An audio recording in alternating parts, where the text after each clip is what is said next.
Ah, vai ser a última vez que eu vou tentar gravar esse vídeo, tá, gente? Eu digo isso porque o que acontece, né? Da outra vez o vídeo bugou, então eu simplesmente não tive como dar continuidade naquilo que eu queria falar, eu simplesmente não tive como continuar porque bugou. Enfim, acabei de trocar o fone, não tenho o fone, beleza? Se vocês viram socado nada, foi por isso.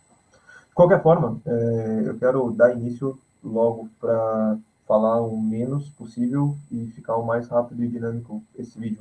Por quê? O primeiro vídeo que eu gravei, 2 horas. O segundo vídeo que eu gravei, 1 hora. E o terceiro vídeo que eu gravei, que bugou o áudio e teve problemas, 30 minutos. Então, vou tentar falar de maneira mais rápida aqui, para ver se a gente consegue falar em menos tempo e abordar tudo que precisa ser abordado. Beleza? Então, o vídeo hoje é relativo a essa pessoa que eu acabei de apresentar aqui. Mas antes, deixa eu me apresentar. Muito prazer, meu nome é Jupiter Dutra. Esse aqui é mais um vídeo no canal e eu espero que vocês estejam gostando da dinâmica do processo com o qual estou fazendo vídeos. Tá? De qualquer forma, de qualquer jeito, deixa seu like, comenta, compartilha, curte e não se esquece de trazer mais pessoas para esse canal, porque a gente está precisando. Né? Era para esse vídeo ter já sido colocado em estreia, já ter sido upado, por conta de umas questões dinâmicas aqui, eu tive essa certa dificuldade logística. Mas, de qualquer forma, vocês vão ter o vídeo, eu não vou deixar de gravar, eu falei que eu não ia parar, eu não vou parar. Bom, esse vídeo específico com o qual eu vou abordar, relativo ao Thiago Lima, eu iria fazer react. Porém, eu acredito que vai ficar muito longo. Primeiro porque o vídeo dele tem 30 minutos. Então, se a gente assistir todo o vídeo dele e colocar só as partes que eu estou falando, talvez dê um pouquinho mais longo. Mas eu vou deixar, de qualquer forma, o link do vídeo ali embaixo e vou abordar e vou tratar em cima do...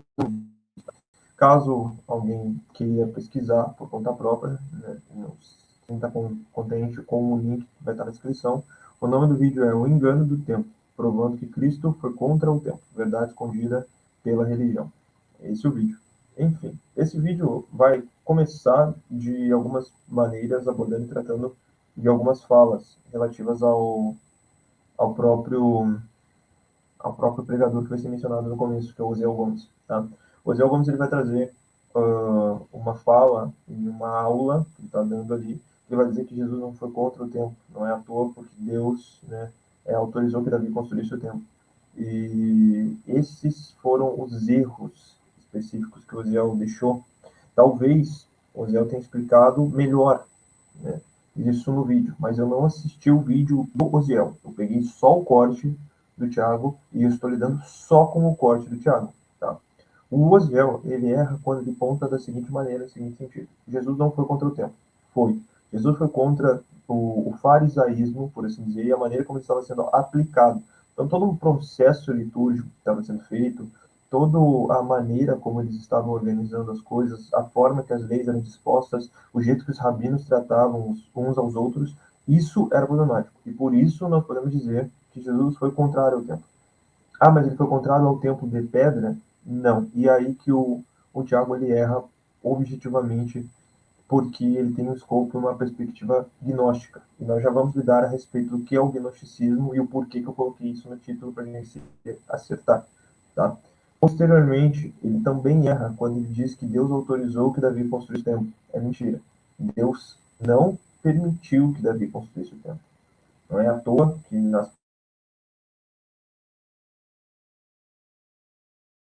não não habitava em templos para os humanos, estava em tendas e tudo mais. E, objetivamente falando, ele proíbe que Davi construa, tanto que Davi vai mencionar isso em Reis, e aí a gente vai tratar e vai lidar com esse texto de Reis também, que é um dos textos que é apresentado pelo Tiago. De qualquer forma, para que todos compreendam e que faça sentido nessa explicação, nessa alusão. O Tiago vai trazer esses dois pontos. Ele vai apresentar esses dois pontos e logo em seguida ele vai apresentar duas passagens. Primeira, Atos, capítulo 16, aonde Paulo vai falar a respeito do Deus, o Deus desconhecido, né, que era um Deus específico que ficava no templo, aonde as pessoas oravam ali, porque na época os gregos tinham muitos deuses, então os romanos também tinham muitos deuses, então era muito difícil saber qual que era a divindade de cada um. Dessa forma, no templo havia um espaço do templo, aliás, espaço do Deus desconhecido. Nesse espaço se oravam destinado diretamente para aquele Deus específico que as pessoas estavam pensando.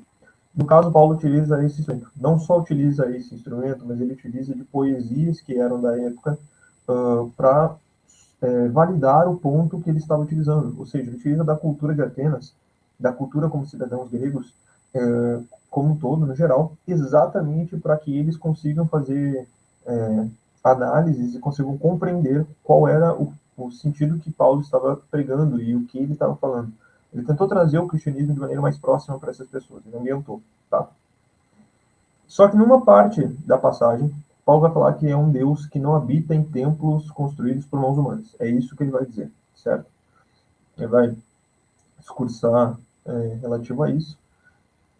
E o Tiago vai utilizar esse termo, né? Deus que não habita em templos criados por mãos humanas. Posteriormente a isso, a gente tem a outra fala que ele vai dizer: a pedra que os construtores rejeitaram, essa veio a ser a pedra angular ou a pedra de esquina, independente de qual seja a concepção. Vamos tratar primeiramente dos conceitos, para que fique mais fácil de todo mundo conseguir compreender. O que é uma pedra de esquina? Pedra de esquina é a pedra fundamental com a qual se utiliza para construir uma residência, uma moradia. Isso é um princípio de arquitetura grego, né? E a pedra de esquina nada mais é do que o chão que tu está pisando e ele vai ser o firmamento suficiente necessário para você fazer o levantamento das suas vigas e tudo mais, certo? Isso se chama pedra de esquina. O que é gnosticismo? Não sei se vocês viram o vídeo que eu comento a respeito do Antônio Miranda, junto com um colega meu chamado Matheus. O Matheus ele vai abordar a respeito do que se chama gnosticismo e qual o significado da sua palavra. O gnosticismo nada mais é do que uma pessoa que quer lidar com o desconhecido, ou quer lidar com aquilo que é mítico, religioso, obscuro, né? Qual é o erro técnico que o Matheus aborda e eu não quis falar naquele momento? É que também existe um outro termo que vai substituir o gnosticismo, porque o gnosticismo passa a ser religião. A concepção de gnosticismo é diferente do que é a religião gnóstica, tá? Só para que vocês compreendam. O gnosticismo, ele foi uma doutrina que surgiu juntamente com o cristianismo, que ela pega algumas filosofias do helenismo e ela traz o cristianismo para si e começa a lidar com algumas questões. Seria como o avivamento da renovação protestante, quando chegou na França, veio o espiritismo nada mais é do que exatamente isso. É uma gama de esoterismo dentro do cristianismo. E o gnosticismo nada mais é do que isso também. Eles acreditavam numa perspectiva helênica que fazia a concepção da seguinte maneira: tudo que é material é mal, tudo aquilo que é extra espiritual, na realidade é santificado, é santo e por aí vai. E nisso eles começaram a conceber outras questões. Dessas outras questões, eles pegaram e disseram que, bom, se o Deus ele é todo bom, ele não pode ser material, ele não pode ser físico. Então tem que ter um Deus mau. Se existe um Deus mau, esse Deus mau ele tem que ser material e ele vai fazer as coisas, né? E aí eles vão dizer que o mundo que nós vivemos é um mundo de Deus mau. E o mundo que é bom é o mundo espiritual, aquele com o qual Jesus Cristo veio para nos trazer a perspectiva desse mundo espiritual. Eles vão dizer que Cristo também não tinha corpo, porque se a matéria é ruim, é todo bom, não pode ter corpo. Neste sentido, nessa perspectiva, eles deram um nome para esse Deus, o nome desse Deus é Demiurgo. Enfim, existem outras variações do gnosticismo. Por quê? Porque eles começaram a alterar a sua perspectiva de visão conforme eles foram sendo refutados durante os anos. O que eu quero dizer com isso? Eles sempre tentaram entrar dentro da ortodoxia da igreja, inserindo essa concepção deles. Só que eles nunca conseguiram, porque eles entravam de alguma forma e eles eram refutados e logo eram rejeitados. Porque eles tinham, primeiro, uma concepção politeísta, que não vai entrar no cristianismo de uma maneira, de nenhuma forma, né? Ao menos que em algum momento eles alterem a noção, né, gnóstica básica que fale a respeito do politeísmo, eles vão continuar sendo barrados pelo cristianismo, por causa dessa concepção que eu acabei de falar. Demiurgo é considerado um Deus mau, né? Enquanto o Deus bom ele é espiritual. E é necessário que se tenha esses dois na visão gnóstica, porque é uma visão helenizada, como eu estava falando anteriormente. Então ela tem que ter essa perspectiva. Precisa-se ter um Deus bom e precisa-se ter um Deus mau. De qualquer forma. O Tiago ele vai partir dessa perspectiva, ele vai partir dessa premissa. Dentro dessa premissa, ele vai dizer algumas alegações que são muito preocupantes. Primeiro, o templo físico não é um templo correto a ser adorado, não é um templo que você deveria estar. O templo físico é ato que vai te levar ao erro, vai te induzir à perdição. Outros argumentos que ele vai pautar lá no final do vídeo dele, ele vai falar que batismo físico é paganismo, ceia física é paganismo, e outras doutrinas que a igreja aplica, né, como a transubstanciação, por exemplo, seriam doutrinas pagãs e heréticas. É isso que ele vai falar, é isso que ele vai abordar. Tá? Ele tem outros vídeos, ele possui outros vídeos, se vocês forem analisar ali, vocês vão encontrar outros vídeos. Diferentemente do vídeo que eu vi dele falando a respeito da transubstanciação, ele não lida com argumentos textuais. Tá? Aliás, no vídeo da transubstanciação, ele não lida com argumentos textuais. Neste vídeo, ele lidou. E aí eu percebi também que ele tem uma falha, né, de interpretação exegética e interpretação contextual do texto. Tá? Nesse sentido, eu quero trazer para vocês, então, qual foram as perspectivas dele. Vou falar tudo que ele aborda, resumidamente falando, para que fique fácil e todo mundo consiga entender. E logo em seguida eu vou explicar o porquê que está errado, tá? Bom, vamos lá. O Tiago ele começa com o texto, primeiramente, falando a respeito de Davi, quando ele vai se comunicar ao profeta Natan. Quando ele vai falar com o profeta Natan, ele fala, bom, eu moro no palácio de marfim e no palácio luxuoso, mas meu Deus, ele habita em templo.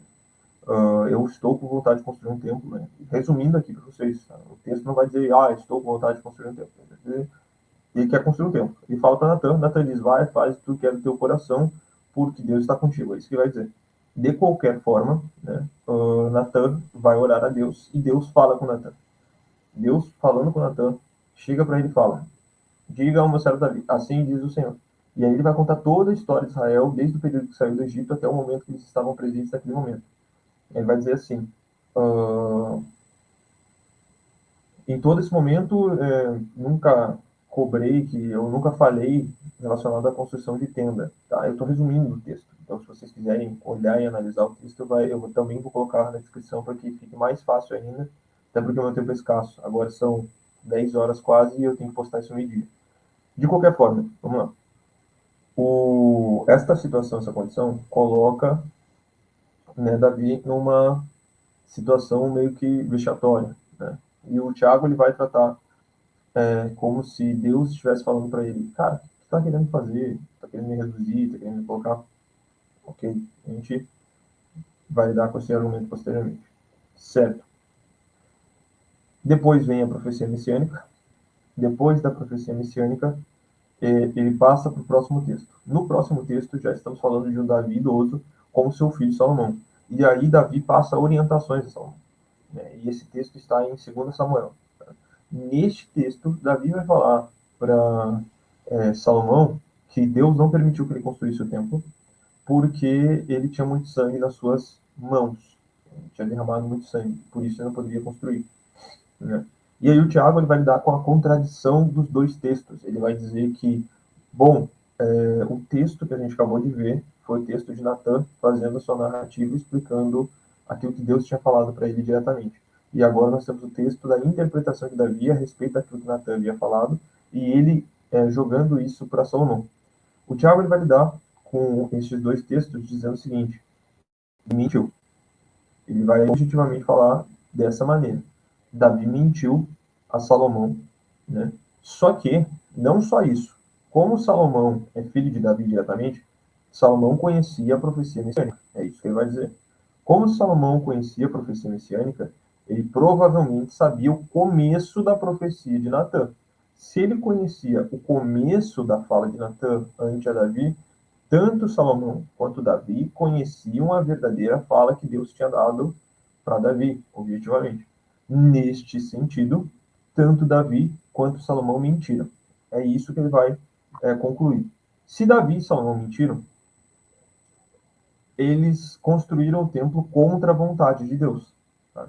Construindo o templo contra a vontade de Deus, seguindo as suas concupiscências, né? Eles acabaram inserindo uma doutrina de maneira herética. Tá? Ele vai lidar também como Deus sendo a pedra. Tá? Deus sendo a pedra. Se Deus é a pedra, né, e Davi e Salomão construíram o templo, ele vai dizer que a pedra, ou seja, Deus, que Davi e Salomão rejeitaram, que são os construtores, esta veio a ser a pedra de esquina. E nesse caso ele está falando a respeito de Cristo. É isso. Resumindo, o vídeo inteiro dele vai partir desse pressuposto. Continuamente, depois disso, ele vai começar a lidar com outras questões. Nessas outras questões, ele vai falar que Salomão se envolveu espiritualmente com mulheres, e que as mulheres se representam religiões, ele vai falar isso, e por representar religiões, quando ele tem conexão com essas mulheres, ele incede idolatria, por inceder idolatria, ele acabou lidando com outros deuses, e aí ele vai botar em dúvida a respeito daquilo que tinha acontecido com Salomão, ou seja, a sabedoria que ele teve, todas essas questões, e ele vai, inclusive, lidar com o livro apócrifo. Ok. E aí eu já percebi que ele tinha problema também com contextualização histórica de textos bíblicos. Mas agora nós vamos lidar com cada um dos argumentos um a um, tá? Primeiro ponto que eu gostaria de deixar claro, né? O fato de Paulo ter dito que era um Deus que não habita em templos, feitos por mãos humanas, não anula o fato de que Deus pode estar presente onde está um templo. Por quê? Vou explicar para vocês. Cristo ele fala: onde estiverem dois ou três, ali eu também estarei. Certo? Se tem duas ou três pessoas buscando a Deus dentro do templo, eu acho que Cristo não vai se manifestar ali. Então a gente já começa num erro ali. O templo não é a casa de habitação de Deus. De fato, isso ele tem razão no que ele está dizendo. Só que as pessoas irem no templo não impede da manifestação de Deus dentro deste templo. Tá? E detalhe, não é um erro. Ninguém diz hoje que é obrigatório se ir em templo religioso. O que eles falam é a comunidade eclesiástica, toda a função que a igreja exerce, tanto no quesito social quanto para auxílio das pessoas, especificamente, e aí eu falo de auxílio das pessoas espiritual, né, quanto para outros critérios de socialização mesmo. E aí eu não falo de ajuda e assistência social, eu falo mais de trazer a pessoa para um ambiente diferente, conduzir ela para outros locais, até mesmo conseguir um emprego. Por exemplo, muitas igrejas têm esse serviço social em voga e eles fazem isso. Então, tu tem todos esses critérios, essas observações que o templo religioso permite com que você faça isso. Tirando todos os ad hominems que o Tiago vai trazer, porque claramente ele está trazendo a respeito de uma experiência que ele tem e um juízo de valor que ele possui. Né? E eu não vou lidar com o juízo de valor que ele possui, eu vou lidar com aquilo que ele argumentou. Tá? Até porque a gente perderia muito tempo se a gente ficasse só lidando com o juízo de valor. De qualquer forma, Paulo está dizendo que, na realidade, Deus ele está além do templo. Está além do templo religioso. E Paulo não está errado em dizer isso, e o Tiago também não está errado de entender que Deus está além do templo religioso, mas o templo religioso é necessário.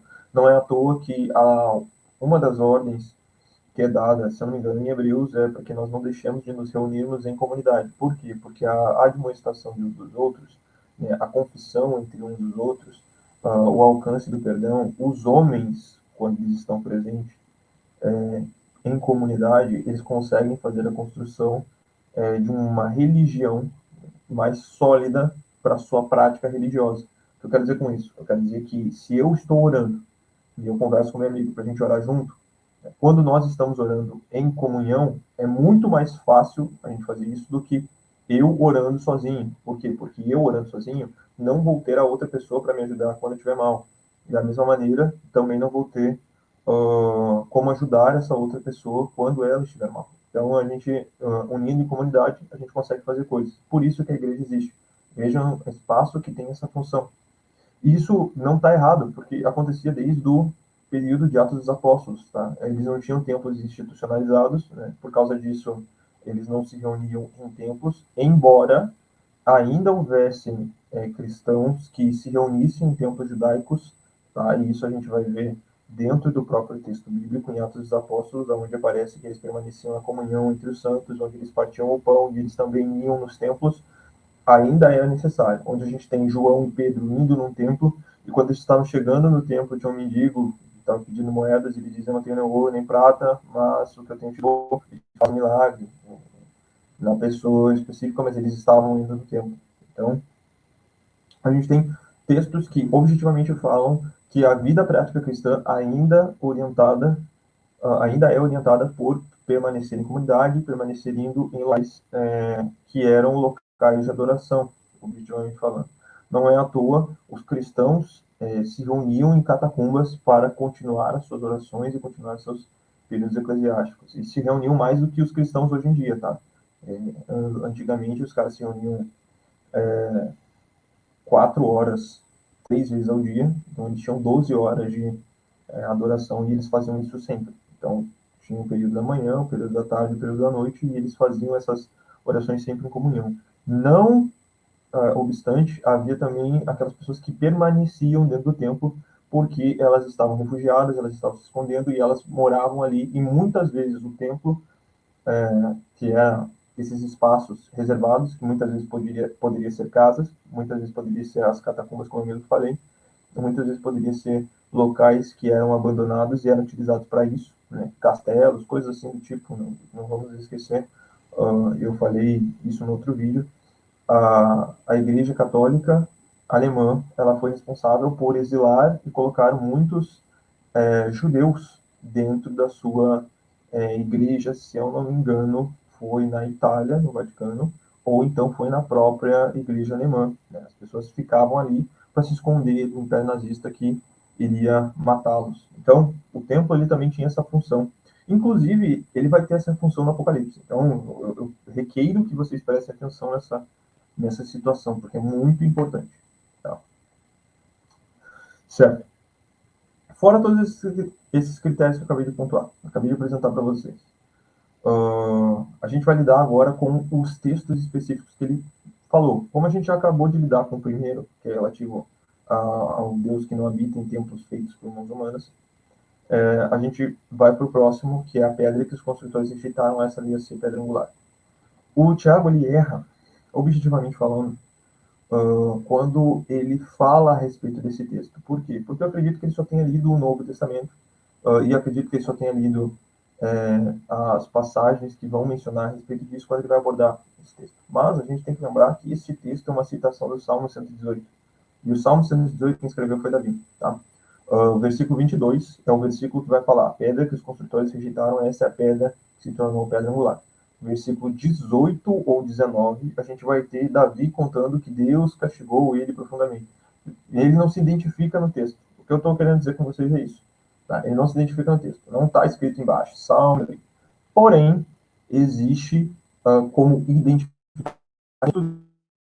que está se referindo ao Davi, que acabou sendo castigado severamente, mas não foi entregue à morte, e por isso ele estava louvando a respeito da vitória com os filisteus, e aí ele utiliza essa passagem. A pedra que os construtores rejeitaram, essa se tornou pedra angular. E é a primeira citação que nós temos a respeito disso. Então, observem, esse texto é um texto que o próprio Davi escreveu. E aí eu faço a primeira pergunta: será que Davi estava falando de si próprio quando escreveu o texto? Será que era esse o sentido que era dado a respeito do texto? Gramaticalmente falando, dentro da perspectiva toda levantada pelo Tiago Lima, não há precedente nem na aplicação do que o próprio Cristo fala, né? Porque senão Cristo entraria em contradição, e a gente já vai falar a respeito disso, nem quando Pedro vai falar a respeito disso, utilizando o escopo da visão do Cristo dentro da aplicação do Salmo 118, tá? Vamos por partes. Cristo, ele chama em Lucas 3 ou Lucas 2, ele chama o templo de casa do meu pai. Então, de duas uma, ou Jesus estava equivocado naquilo que ele estava falando, né, ou o Tiago está equivocado. E eu prefiro acreditar que o Messias não estava equivocado naquilo que ele estava falando. Posteriormente a isso, na aplicação do texto específico que nós temos essa pedra que os construtores rejeitaram, nós temos o Pedro, que vai fazer a justificação e a fundamentação, que também vai fundamentar aquilo que Cristo estava falando naquele momento. Tá? Pedro vai falar a respeito da loucura do Evangelho, e para essas pessoas que as pessoas que creram o evangelho possuem já a vida eterna, já possuem a garantia, porém, aquelas pessoas que não creem, a pedra que os construtores rejeitaram, esta se tornou a pedra angular e pedra de tropeço, tá? Ele vai puxar outro texto também. Nesse sentido, o que ele quer dizer com isso? Interpretação exegética básica. Cristo é a pedra. Se Cristo é a pedra angular, acontece um problema muito sério que acontece hoje em dia com os judeus e hoje com outras religiões, tá? Todo mundo aceita o Cristo como mensageiro da paz, é alguém que veio falar a respeito de ajudar o próximo, alguém que era caridoso, suscetível, mas ninguém aceita ele como Deus. E por que não aceitam ele como Deus? Porque aceitar Cristo como Deus é colocar uma pessoa que na perspectiva deles é humana numa qualificação divina. E aí você não pode refutar aquilo que é falado pelo divino. Então, quando Cristo ele vai falar alguma coisa que você discorda, você simplesmente não tem como aceitá-lo. E é este o problema que aquelas pessoas durante toda a jornada do Evangelho de Cristo tiveram. Vou dar um exemplo, o jovem rico. Quando Cristo fala, olha, pega todas as suas coisas, vende e me segue, o jovem rico ele esbarra nisso. Por quê? Porque ele não considerava Cristo como Deus. E é esse o problema que as pessoas passaram a ter, tá? Nessa observação, nessa alusão, hoje em dia nós temos religiões que têm esse problema. O judaísmo, até o judaísmo messiânico, vai falar que Cristo ele é filho de Deus, mas eles não consideram ele como Deus, Deus. Por quê? Porque todas as passagens falam que ele é filho de Deus. Beleza, beleza. Todas as passagens falam que ele é filho de Deus, exceto a de Tomé. A de Tomé, eles sempre vão esbarrar naquilo. Então, Tomé fala dele, rei meu, Deus meu. Beleza? Mas tudo bem, não tem problema. Fora isso, existe os testemunhos de Jeová, vão ter esse mesmo problema. Os mormons vão ter esse mesmo problema. Os espíritas vão ter esse mesmo problema. Até algumas seitas sectárias do unicismo vão ter esses problemas. E eles vão lidar com essa dificuldade, com essa alusão difícil de que o Cristo é o próprio Deus. E ele veio como autoridade, com poder, e não só com poder e autoridade, mas em divindade também. Né? Ele não veio plenamente só em humanidade, ele veio em plena humanidade e plena divindade. Nessa prerrogativa, nessa perspectiva, ele se torna o que a gente fala como pedra de tropeço. Tá?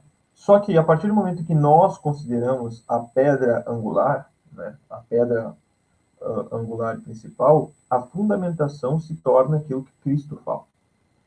E Cristo, ele, na concepção, né, na sua concepção, poderia ser meramente uma pedra que fazia parte da construção daquela religião, daquele sistema, ou seja, o judaísmo.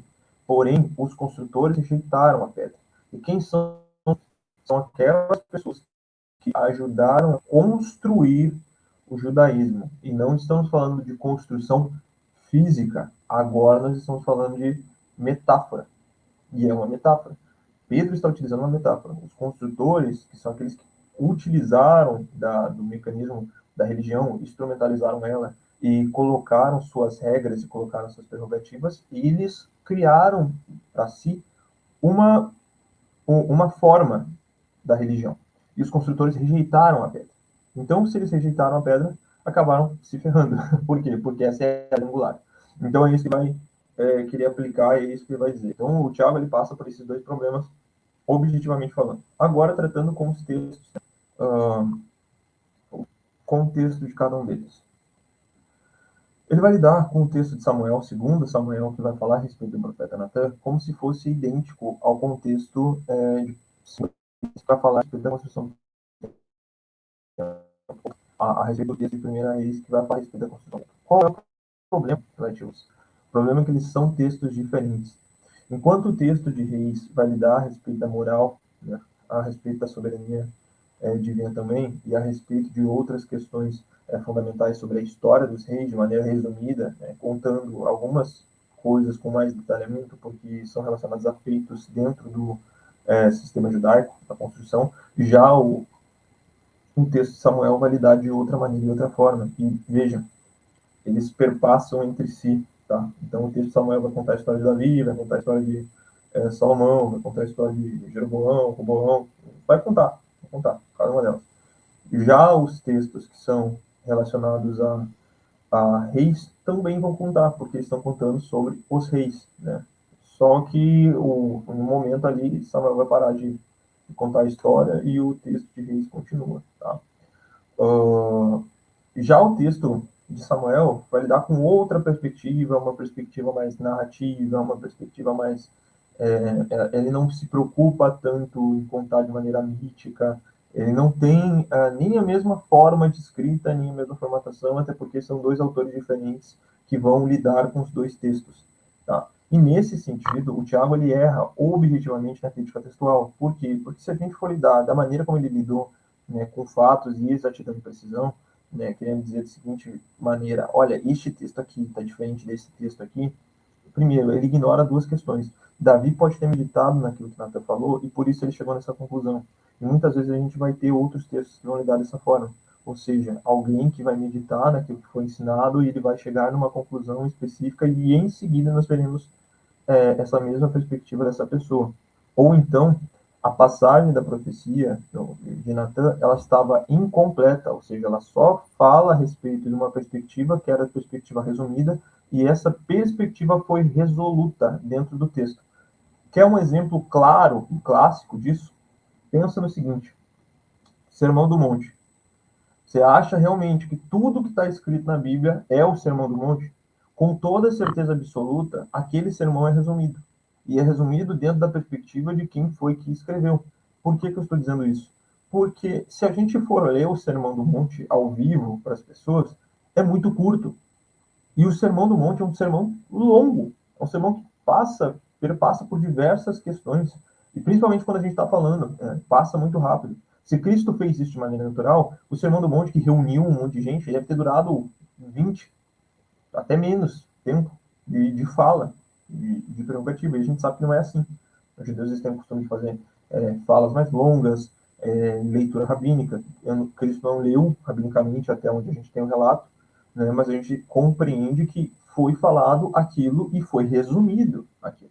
Sem contar as contradições aparentes, que não são contradições, né, são complementares. Por quê? Por exemplo, a gente tem nos evangelhos a perspectiva de estavam com João lá no pé da cruz um grupo de pessoas, aí a gente vê em outro relato que estavam com João um pouco mais distante da cruz, um grupo de pessoas. Por quê? Sinóptico nada mais é do que na ótica de quem está escrevendo. Então, os evangelhos sinóticos possuem essa prerrogativa. E o sacrifício da cruz, né, é ainda mais interessante. Por quê? Porque a gente tem o João, que foi a pessoa que estava lá lidando e falando a respeito disso.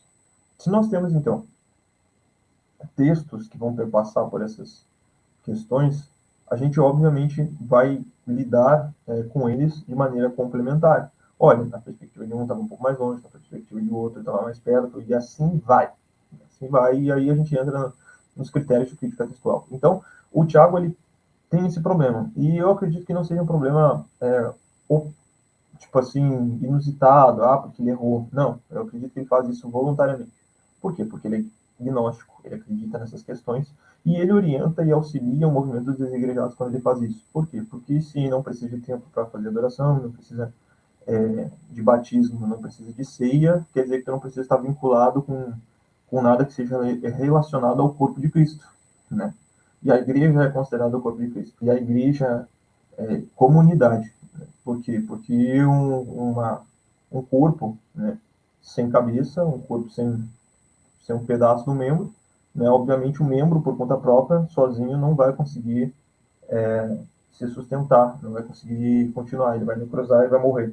Então, a gente, indo por essa perspectiva e essa lógica, nós temos esse problema.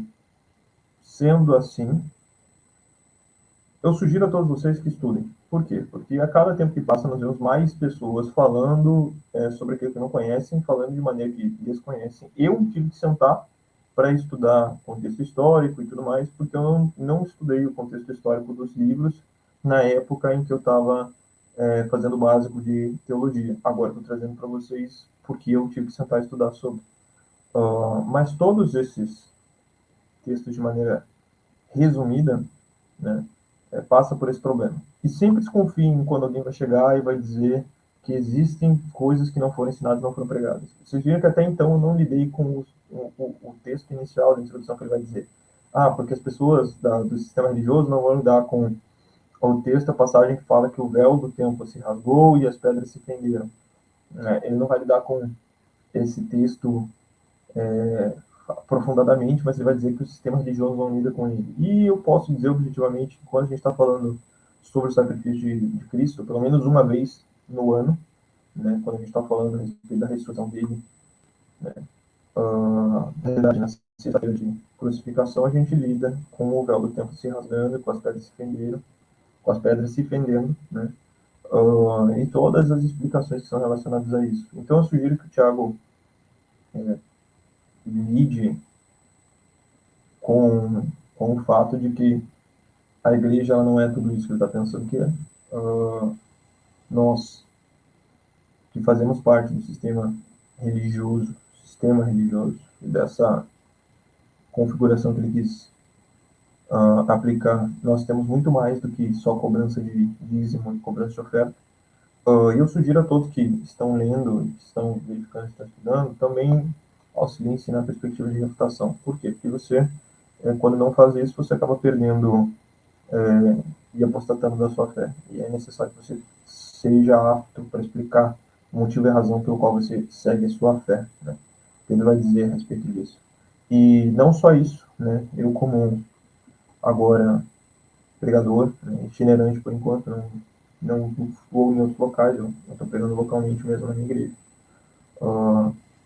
Essa situação é extremamente essencial, né? A gente tem que lidar bem com almas, porque nós estamos lidando com almas aqui no final das contas, e ensinar elas é o mais importante do que querer debater, querer brigar, querer discutir. Então, ignorando todos aqueles outros argumentos que ele vai utilizar, que mídia é só para arrecadar dízimo, vai apresentar um monte de profeta herege, que de fato são hereges, mas assim, eu acho que nem vem ao caso eu também ficar fazendo defesa a respeito disso, porque todo mundo tem erro, inclusive o Tiago errou de maneira crassa nesse texto, nesses textos, plural, ou seja, conseguiu fazer uma cagada múltipla. De qualquer forma, é isso. É o que eu tenho para deixar para vocês hoje. Agora 10h17. Eu espero que não tenha ficado maçante o vídeo. Espero que vocês tenham gostado. De qualquer forma, até a próxima e tchau.